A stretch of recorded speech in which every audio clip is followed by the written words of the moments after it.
Hello and welcome to the Curiosity and Consciousness podcast. The intention of this podcast is to help you to open your mind, get curious about yourself and raise your consciousness levels. Through these conversations, we hope that you will go on an inward journey to discover the truth of who you are and become the conscious creator of your life. I am your host, Karen Melanie, and I work as an inside-out coach, mentor and guide, helping women to revolutionize their internal chatter and create a life they love. Listen to the podcast on Apple, Spotify, or whatever platform you choose. And be sure to like, subscribe, review, and share the podcast. Check out my website as well, soulpowerlight.com, for more info. Hello everybody, welcome, and thanks for joining for another episode. It is me, Karen Melanie, and I have another wonderful conversation for you today. But before we jump into today's episode and me introducing today's guest, I would actually just like to invite you to explore my website a little bit and to check out the shop section on my website as well. I have lots of wonderful bits there as well that I personally love to use, that I've been using for years, whether that's skincare, ceremonial grade cacao, soon to have essential oils as well, and my tachyon illumination rods. I also have some email coaching and different things like that. So I just invite you to have a little root around and see if there's anything to your liking. Why not? And also remember to join me on my new Facebook group as well. It's called Being You, B-E-I-N-G, Being You. And that's where we connect and I share some empowering posts that help you connect back to you again and your truth. So I look forward to seeing you there. Then back to today's episode, and today I have Melanie Hersch joining me, and Melanie is a psychotherapist turned dating coach who teaches singles how to rewire the unconscious patterns that have been preventing them from having the love they want. Melanie believes that dating and relationships are some of the most powerful catalysts for personal growth, and her approach isn't focused on how to get the person you want, but on how to become the person who easily attracts in love. Her unique approach blends psychology, spirituality, and energetics to help her clients increase their self-esteem, know their worth, and easily attract healthy love into their lives. And her work has been featured in Oprah's O magazine. And it was so lovely to connect with Melanie and hear her story of why she transitioned from psychotherapy into more the coaching and mentoring, and specifically in relation to dating and relationships, and how out of her own struggles and the clients that were coming to her, how that transition happened. So she shares lots in this episode as well about limiting beliefs and goes a little bit deeper on what limiting beliefs are and how they are nearly self-fulfilling prophecies. And she gives lots of examples of how when we have these limiting beliefs within us, how they show up and manifest in our physical world. So she shares lots on that. She also talks about some of the common struggles that people face when it comes to dating, whether always dating emotionally unavailable people, that anxiety, rumination, overanalysis, and just generally not feeling enough or having a fear of abandonment. So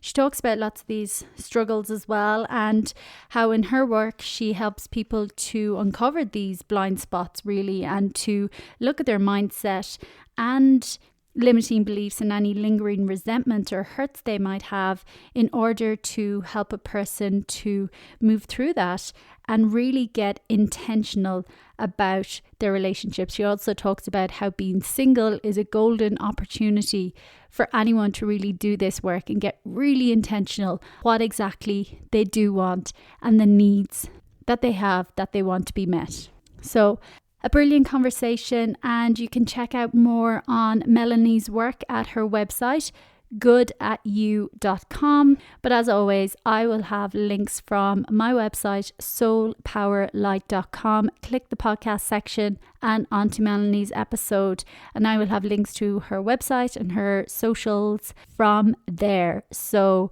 enjoy this episode, lots of information to be taken from it, and let me know what you think. Welcome, everybody, and thanks for tuning in for another episode of the Curiosity and Consciousness podcast. And I have another great guest for you this week. So first of all, welcome, Melanie. Thanks for joining. Thank you. Thank you. I'm so happy to be here with you. Super excited to talk to you today and connect with you. You're a dating and relationship coach, and I love your website as well, Good at You. I think it's just such a brilliant name. But maybe if you share a little bit first about your background or what led you to your work. Yeah. Well, I started off doing psychotherapy, and so I was working with all sorts of different clients, but my passion has always been dating and relationships because it was always my biggest struggle. And so it was the thing that I put the most attention and energy on was what's going on here that's getting in my way and preventing me from having great relationships? I always thought of myself as pretty self-aware and I was really struggling in this area. So I was a therapist and I had a lot of single clients coming to me. And as I was exploring this area on my own, I started bringing the things that I was learning to my clients and working with them on it as I was doing it too. And they were starting to make huge transformations, and I was as well. And so it just hit me like, this is what I'm supposed to do as single woman. Each woman they started off having these, challenging relationships and being with unavailable men. And then by the time we were done, most of them were engaged. It was wild. So I just knew there's something here and this is what I am meant to work on. And so I transitioned to just doing coaching and focusing in this realm. That's kind of how I got there. Yeah. Amazing. I love that. And I love the fact that, and I think that's kind of the best way when work evolves, when it's kind of through your own experience and you're gently guided as well through what's showing up in clients and being able to serve them better in a way by being able to move into that space. So many things coming up, but you mentioned struggles. So I'd love to know, what were some of the main struggles that singles that were presenting were coming with? Yeah. Well, it was all the same stuff I was struggling with too. So, a lot of going for unavailable men constantly. So always picking people that weren't really available emotionally. A lot of anxiety. I know for myself and my clients, there was this constant rumination and spinning of, did I say the right thing? Should I have not said that? And should I text? Should I not text? And, like all of that anxiousness and struggling with, I think for me, I know that when I was dating and having a hard time with it, I think I really made men my source of value and worth. If a man chose me, I felt valuable and worthy.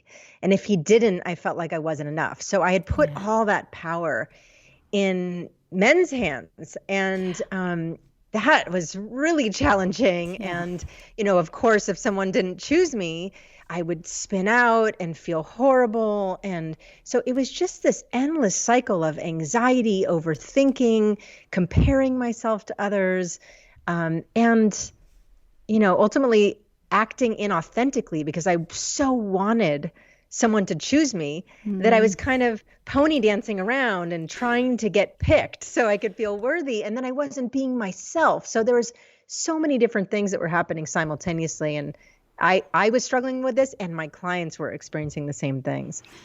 Wow. Thank you for sharing. And I know for me as well, I was like nodding going, oh yeah, I remember all that. And I'm sure there's many, many listeners who can relate as well, especially I think, two things that you mentioned there as well that I'd love to dive a little bit deeper on. And it is that thing of, first of all, attracting or wanting to be with unavailable men. And the idea of we're getting our sense of value and worth from, well, I love exactly how you mentioned as well, being chosen. And I definitely remember that feeling of trying to be chosen. But again, it was unconscious. I didn't realize that's what I was actually doing. And, that's part of the inner work and the journey. So I'd love for you to talk on those two topics a little bit, because again, I just think they're so applicable to so many people. Yeah, and the being chosen thing, I think, yeah, it's such a big one. And I think a lot of times that desire to be chosen, it comes from deep-seated insecurities and not feeling enough. Yeah. And I think that stuff oftentimes we pick up in childhood, like something happens and we make it mean something about ourselves, and then we walk through life believing that, and the cycle just repeats where we don't feel like we're enough. So I look back at some of the things that I experience in dating, like the anxiety or the fear of abandonment, for instance. Like there was always this anxiousness: would they leave me? Would they go away? And I look back and I go, oh, in sixth grade, all my best friends one day on the schoolyard, they all turned on me. And I went from being one of the most popular girls to my best friends totally turning on me and just saying, you're not cool anymore and we're done. And it was devastating. And I didn't realize it at the time. But looking back, the meaning that I created from that, was I can't count on people. People leave. I'm not enough, all of this stuff. And that, when I look back, I can see how experiences like that definitely impacted my experiences in dating, because I never healed that. So I just kept endlessly trying to get approval and affection and have people not leave, kind of to heal that wound, I think. So I think we all have things like that are going on, that we had, like stuff that happened that we didn't really fully clear out of our system because we didn't even realize it was happening. And then you look at your dating life and go, oh yeah, I've just been repeating that over and over again. So yeah, it's so true, and so much of what you said as well I can relate to. And it's like everything, and just expanding beyond dating for a moment, and really it falls into so many conversations, and the underlying crux behind everything is really the relationship with ourselves in the first place. Because when we think about everything, we're in relationship with everything, whether it's a person, whether it's our job, whether it's, food, everything is a relationship. And again, like you say, it all comes from, and so much happens. Like, as I often say as well, we all have some form of trauma, like that event. And we don't, because we often associate that word with the, like, really huge, major, horrific events. And yes, absolutely, that's it. But the same thing, like being turned on in the playground, that has a deep level seated cellular hold in our body. And that's the beauty of the inner work and the uncovering to come back into alignment with ourselves to really attract what we are worth. And just another question, and that falls back into what you said as well, of putting the power in men's hands. And I know I absolutely was there 100%, where I'd put this guy on a pedestal and be like thinking, this is the only guy in the world. Like, I have to have him choose me, And I would love to know, what are some of the differences between men and women as well in dating? Because, well, I know in my case, we certainly have that capacity to run away with ourselves and live in fantasy for so long, when really there mightn't be much happening at all. So are there differences? I think on a lot of levels, I mean, there are differences, right, between masculine energy and feminine energy. But I think that we all do the same things. I think that because there's women out there that are going to jump in and give men all the power and want to be chosen. And there's men that do that too. And I know, for me in my dating world, whenever a man would jump in and sort of pedestal me, I could feel it, and it was really unattractive. So it happens from both sides. And I think it's just really based, again, on what we were saying, on our wounding, on those little traumas, those little things that have happened that have influenced the way we think, or, the way we think about ourselves. I think that's at the root of sort of all the dysfunctional patterns that happen in dating. Yeah, so true. And then how in your work do you help women or men to even identify that? Because again, it's so unconscious, and we all have these little kind of limiting beliefs or subconscious patterning that we hold. So how do you help people to kind of become conscious of these? What's going on? Yeah. Well, and I the way I see it is, it's like we have these blind spots and we just, we don't know what our blind spots are. So whether I'm working with women in my group coaching program or doing one-on-one work, what I'm always focusing on, I'm looking at all these different layers so we can uncover, are there blind spots here? So we look at, your mindset. Are you in a victim mode? Do you have a growth lens, or are you kind of in a victim mode around things? We look at limiting beliefs. Do you have any beliefs about yourself or love or what's possible for you that are negative or limiting and really sabotaging your experiences? So we look at that. We look at, do you have lingering resentments or hurt that you haven't fully cleared out? Because that will block people. We look at how people communicate. Is that getting in your way? Are you being fully authentic? And so we're looking, there's a bunch of different layers that we explore to see, do you have any blind spots in those areas? And if so, I work with people and give them tools and practices to really move those things through, because we don't need to have those blocks. It's absolutely possible for us to move through them. And so that's what I do with people. Yeah. Yeah, definitely. I love what you said there as well. And it's so funny because I know I'm laughing as well because, I just remember so much of my own journey as well. And they're called blind spots and they're called unconscious and they're subconscious and you don't see them. And you're hearing about these, negative self-talk, limiting beliefs, all these kind of things.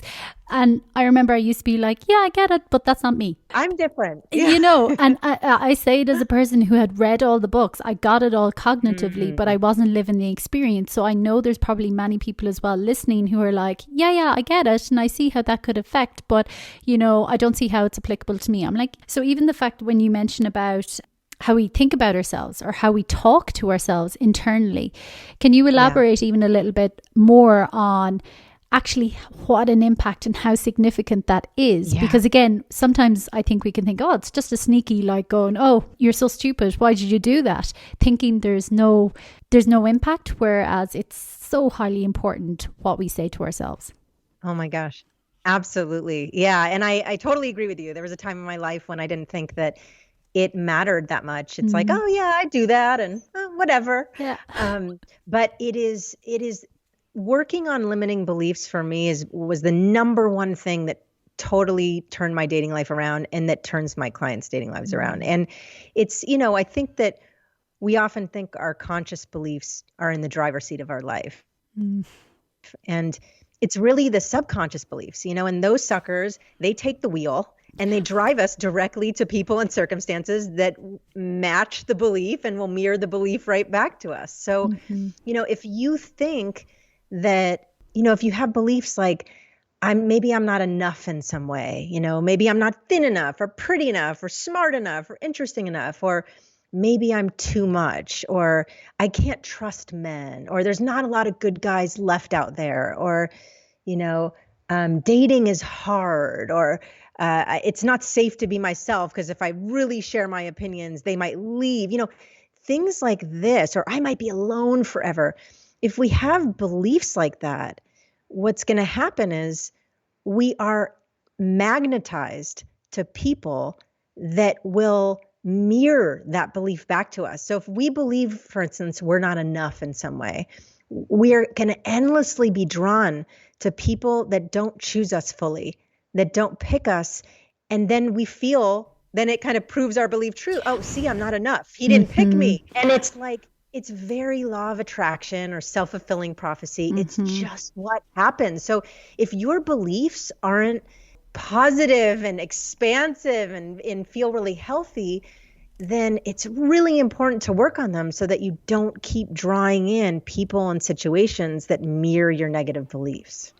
Yeah, so true. And it really is that whole mindset shift and perspective shift as well. And it's funny as well. And it really is that whole shift because, like you said there as well, even if I'm not good enough or I'm not thin enough, or if I share my true thoughts, he'll leave and all these kind of things. And then it's like, well, great if he leaves, you know, because Right. then he's not the actual person. And so, Exactly. you know, Yeah. and there's so much to be gotten from breakup. So how do you help people as well to mourn the loss, because, you know, it is a loss as well. There is a grieving process, but then Yeah. to, you know, like they say as well, pain is our greatest teacher. How can you help people to really get that perspective shift and that mindset shift to be like, no, this is not a cliche. They really weren't the right person for you. So what can you learn about yourself? How can you grow so you don't end up in the same situation? Yeah, and it's a great question, and there's so many different layers to that. And of course, the first thing is it's so important to really be with that grief and that Mm. pain, because I think what a lot of people do is they're devastated when a relationship ends and they numb out on Mm. whatever their, choice of numbing Yeah. is. They're avoiding it. And so the first thing is you've got to really allow it in and be with that part of yourself, that little Yeah. kid, that little tender part of yourself that's feeling hurt. So that's so important. And really, I think it's so important to reflect on, what did you gain from this experience? What did you learn from being with this person? Were there red flags that you brushed off, and why? Were there parts of you that you weren't allowing the other person to see fully? Were you holding back in some way? Were you not being fully authentic? It's so important to reflect on, what did I learn and how was I showing up? Was I being the best version of myself? And if not, what was going on there? So doing some inner work there. And also getting really clear. I think it's a great time to do it after a breakup happens, is to reevaluate, what do I know I need to be happy in a relationship? Because I think that a lot of times people fall into relationships. They've got chemistry with the person, and the person's so charismatic, and they have a similar hobby, and bam, they're sleeping together and now they're together. And I think it's so important when a relationship ends to get really intentional and Mm. look at, what do I need to be happy in a relationship? Not just like, what are the preferences? What are the things I want? But what do I need? And to really dial that in and make sure that as you move forward into the next relationship, that you've honed in this list and you are clear on what you need, and you do not settle in any way for anyone that doesn't meet those things. So Yes. being really intentional. Yeah. Yeah. And not just falling into it. So I think that's a really important thing as well. Oh yes, that is so powerful, and it's totally it. It's not settling. It is being intentional. And I think what you said there is, a lot of people fall into relationships. I think that's absolutely true. And again, it comes back to the original, I suppose, something we mentioned a while ago, the original relationship we have with ourselves. And when we Yeah. have established that, and that's a solid foundation, well, then you're not really going to just fall into any type of relationship. Because, like you say, you've been intentional, you've thought about what you want or what you need in a relationship. And, again, I was laughing going, those questions that you ask post relationship. And this was, I have to say, a really difficult aspect for me as well. And in general, in the internal work. Well, I know for me, when you ask the question, were there red flags that you were brushing off? And I know in a past relationship, 100% there was. But I was afraid to get that honest with myself. And, again, deep down, we all know. But again, it was the story I was telling myself of, well, what if I don't have another chance? This is my opportunity, but he is a great person, blah, blah, blah, blah. So, Right. And I was going to say, that's an example of how your limiting beliefs will get in your way. Because if you have a belief like, what if there's not a lot of great guys out there, and there's a lack, that scarcity mentality, then when you get in a relationship that's not ideal, you're hanging in there and dragging it out because that fear, that belief is running you, going, well, you might not get another chance. And so you could see how that belief keeps you in a relationship that doesn't work for you. Oh, yeah. I mean, I see it now from, again, having done the work, having gotten really honest with myself and really connecting to who I was and my true value and core. And like you say, then I just don't give it away because I'm like, oh, hang on a second. I actually deserve so much better than how you can show up for me right now. And again, it's the thing of, well, that's okay. Great. I'm learning, you know, but it is that whole shift in the first place. And, you know, I call myself an inside out coach as well, because that's exactly what I do. It's all about coming from the inside first, because we can keep repeating, going on the external circle. But if we have no foundation in who we are, again, it's kind of futile. But again, it's that honesty piece, which again, we all have. Absolutely. We all know deep down, but again, we're often afraid to go there because we don't have the skills. We've never been taught this, but you can engage with someone to help you move through them so you can see, and like you're saying, getting really intentional and knowing exactly what you want before moving into a relationship. So I love that. And I think so that's why it's so great. I always encourage people, you know, do this when you're single. It's such a great time to do this work and like clear away, make sure that you don't have any cobwebs like that are taking space, and clear that stuff so that when you do show up, you know, and you're meeting people, you're coming from a really clear space. You're really grounded. You're not being, you know, led by insecurities and fears and all of that stuff. It makes such a huge difference to do that inner work. Yeah.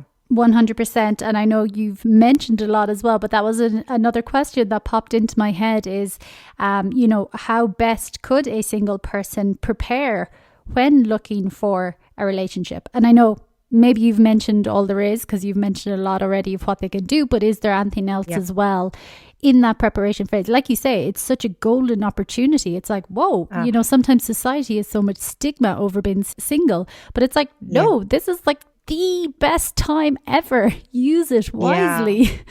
Yeah. And I think, you know, having that mindset of looking at everything that shows up, even when it's challenging or there's, you know, hurt feelings, it's all an opportunity for growth. Like whenever you're being triggered, whenever there's something taking over, it's like, it's a little teacher going, hey, I'm here to teach you something. So it's such a great time to do the work. And I mean, I would say, working, as I mentioned before, working on your mindset, making sure the lens you're looking through is healthy, working on any limiting beliefs and clearing them, healing old wounds, communication, you know, looking at polarity, masculine, feminine polarity. Are you showing up in a way that's actually serving you in that area? And also, you know, how people approach online dating. I think that a lot of people are approaching it in ways that actually don't work and don't serve them. So what's your approach and how can you optimize it? You know, there's these different layers that you can be working on that will make it so much easier to date when you get back out there. So absolutely. Yeah, for sure. And another area as well, I suppose, that ties into that as well, whether when you're in preparation mode or maybe looking for a relationship, but especially as well when in relationship as well, is the idea of healthy boundaries. And again, it applies to everything in life, but how can, or what are some examples of healthy boundaries, or even the importance of having healthy boundaries for ourselves and knowing them? Oh my God. I mean, it's so important, right? We have to have healthy boundaries. If we don't have healthy boundaries, then we end up letting people walk on us, and then we get resentful and we hold back feelings, and then things explode. It's not healthy. You know, it's not a healthy place for relationship to grow if the ground is like, there's no healthy boundaries. So I mean, healthy boundaries, it could be as small as, you know, if you're going on a date with someone and they say, I'm going to pick you up at 5:30 and it's 5:50 and you still haven't heard from them, you know, and they're always late. You know, now a lot of women might just suck it up and go, oh, I don't want to seem like I'm too picky. And, you know, let me just be easygoing so he likes me. I don't want to rock the boat. Yeah. But, you know, I think that that's an example of it's so easy to be able to say, I totally get if you're running late, but if you can let me know ahead of time, that would be really helpful because my schedule, I'm planning what I'm doing based around when you're arriving. So that would be really helpful. And in being able to ask for what you need, it can be so small, but if you don't do it, then you will be resentful and your relationship will fall apart. Yeah. So true. And again, all those things you said, being too much or too hard or too picky or, oh, they're not going to like me and I just need to be this picture perfect girlfriend and all these kind of things. And I know I was there a long time ago as well, but it's counterintuitive as well. We don't do ourselves any favors because at the end of the day as well, a guy is looking for, or whatever the relationship is, they're looking for someone who is confident, likes themselves, sure of what they want and don't want. And again, there's always a way to communicate things. You can be really nasty and spiteful and horrible, or you can say whatever you need to say from a place of compassion and understanding as well. Right. That's why communication's so important. Yeah, because if you express something in a certain way and it's got a harshness or there's a judgy tone, you can absolutely destroy the connection. Here you are communicating, thinking, oh, I'm doing the right thing. But you destroy the connection because you're not approaching it in the right way. And that's why there's a big focus on the work I do with women and men on just communication and how to communicate in healthy ways that open up the connection and not shut it down. And that's so important. Yeah, so important. And maybe we can just go there for a couple of moments. I know we're flying through the conversation, but maybe because it is such a huge topic as well, the communication and how best to, like you say, voice our needs, but in a way that is like that has compassion as well and not just venom and spite. What is really important in relationship as well to help both parties communicate in a, I suppose, non-judgmental, harsh, violent sometimes way? Yeah. Well, first thing I think is having a certain mindset and, being able to see that everyone's doing their best, and we might all be at different places in doing our best, but everyone's doing the best they can do based on their past experiences, who they are, their beliefs. So, when we can look at someone, let's say there's a challenging situation, it's so important to make sure that we're not assuming that they're trying to screw us over or hurt us or, really make sure you're coming from a loving, compassionate place. And I think that in and of itself makes such a big difference. And also, this is a really obvious one that anyone that studies communication will talk about, but talking about, I think it's so important to talk about your experience, like how what happened has impacted you and making a request versus you did this thing. I think that a lot of times people just come at other people with blame and, they have these expectations and they're not met. And then they blame and shame. And it's, it might have been how they were communicated with when they were a kid and what was modeled to them.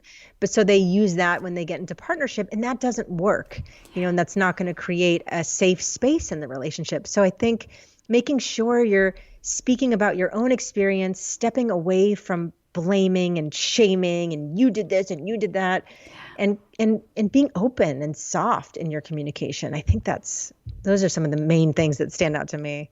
Yeah, definitely. And again, it all ties into the bigger picture and what you're saying, even at the beginning, it comes down to ourselves and our own blind spots and our own inner wounding. Because again, and even what you were saying there, that idea of knowing deep down that everyone is doing their best. And I think that can be difficult for people at times to understand. And I think especially for a lot of people who maybe haven't started to explore their own inner world, because again, we're so blind. Yeah. And, I say from my own experience as well, they are unconscious. And when we uncover, because again, we've all made mistakes and messed up, but when we uncover and kind of reintegrate those parts, well, I know in my case, you gain this huge compassion for others as well, because you can see can see it's their pain, it's their unhealed parts, so you can have that more compassion for someone. Now that's not to say you need to sit there and take it all from them. No, if someone's not willing to go on their own healing journey, you don't have to be the brute of their joke or whatever it is, you know, but it's again, it all just ties in again to that piece of the relationship with ourselves as well first. It's that saying of hurt people hurt people. It's so true. It's so true. And so that's why it's like the more work you do on yourself, I know you and I are both fans of this, the more work you do on yourself, the easier it's going to be when you're in relationship with people, because you're not, you know, coming from this wounded place and you're not coming from the wounded parts of yourself. Yeah. That makes such a big difference. And I was just thinking too, how it all, just that old phrase, you know, treat people the way you want to be treated. And I heard it for, you know, always when I was a kid.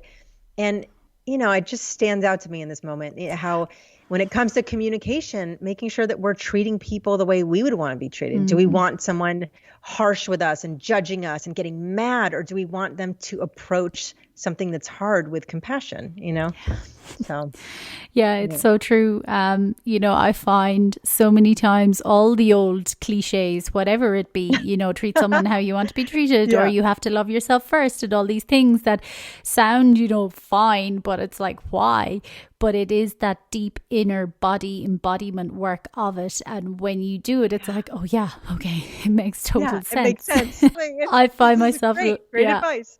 Find myself laughing at the cliches all the time, because you're like, oh my God, no, they're actually the truth, but we need to discover them for ourselves. And that is the journey. And like you said as well, you know, it is the opportunity. If anyone is single at the moment, is looking for a relationship, you know, taking the time, embracing it, going, wow, this is such an opportunity for me to get to know me, to get to know what I want, to create some healthy boundaries, to really, like you mentioned, be intentional about who I want to be as well going forward in relationship. You know, that's a question we all need to ask as well, because it's not just all in the other person.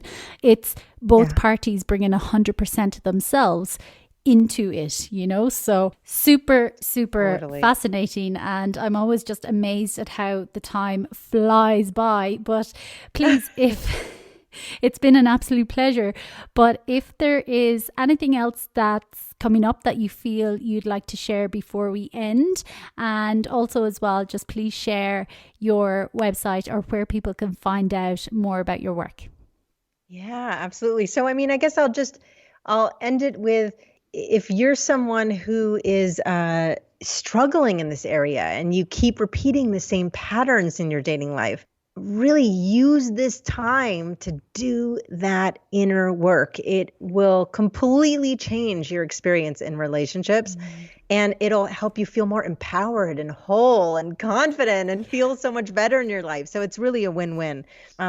So people can find me on social media. I'm on Instagram. It's under Melanie Hersch. And Facebook, it's my business page is Good at You. And I'm always posting I post videos every week, little tips, and I'm always wanting to support people. And then my website is goodatyou.com.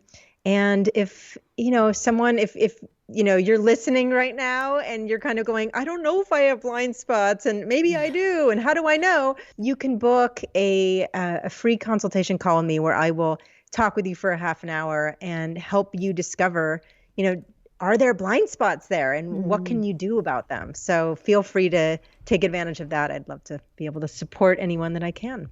Yeah, brilliant. And again, I just love the name of your website, Good at You. It's just brilliant. You. But also as well, something that you just, when you mentioned there, is such an important point, you know, and I know again for me is that repeated patterns. If there's lots of repeated patterns, I know it took me a while to wake up and be like, hey, I'm the common denominator in my life. So it's time for me to do the work on me, clearly, because patterns keep repeating. So I think that's another indicator as well for us all. If there are anyone, you know, repeating the same cycles, whatever it is, you know, that, hey, maybe there's something to be looked at within ourselves. So I really love that point as well. And just thank you so much for joining and sharing today. It was such a brilliant conversation. I really loved it and had so many light bulb moments and memories go off in my head again. So thank you so much. Thank you, Karen. It was so fun to talk with you about this stuff. Thanks, Karen. Thank you for tuning in to this week's episode. Be sure to subscribe to the podcast so you get notified every time a new show is released. Get more information on this week's guest as well on my website www.soulpowerlight.com.